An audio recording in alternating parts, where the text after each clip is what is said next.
অভিযোগ সংশ্লিষ্ট জনাব এনামুল হক, সাবেক সংসদ সদস্য, রাজশাহী ৪, বাংলাদেশ জাতীয় সংসদ সংসদ সদস্য হিসাবে দায়িত্ব পালনকালে ক্ষমতার অপব্যবহার পূর্বক জ্ঞাত আয়ের উৎসের সাথে অসঙ্গতিপূর্ণ 18 কোটি টাকারও বেশি মূল্যের সম্পদ অর্জন ও দখলে রাখা এবং নিজ প্রতিষ্ঠানের নামেও 22টি ব্যাংক হিসাবে 1120 কোটি টাকারও বেশি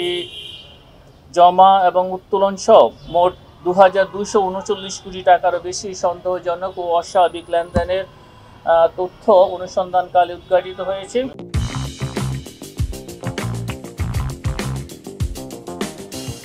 এবং গত সালে উক্ত অর্থ স্থানান্তর, রূপান্তর এবং হস্তান্তর করার অপরাধ অনুসন্ধানকালে প্রমাণিত হয়েছে।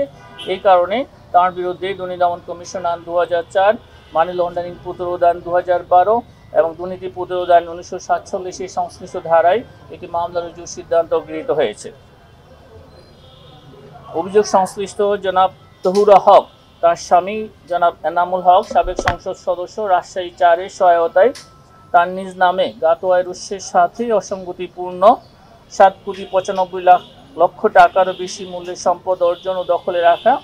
এবং নিজ নামেও দুটি ব্যাংক হিসাবে 3,40 লক্ষ টাকারও বেশি অস্বাভাবিক ও সন্দেহজনক লেনদেন করার অপরাধ অনুসন্ধানকালে প্রমাণিত হয়েছে। এই কারণে তাদের দুজনের বিরুদ্ধে দুর্নীতি দমন কমিশন আইন 2004, মানি লন্ডারিং প্রতিরোধ আইন 2012, দুর্নীতি প্রতিরোধ আইন 1947 এবং দণ্ডবিধির 109 ধারায় আরও একটি মামলা রুজুর সিদ্ধান্ত গৃহীত হয়েছে।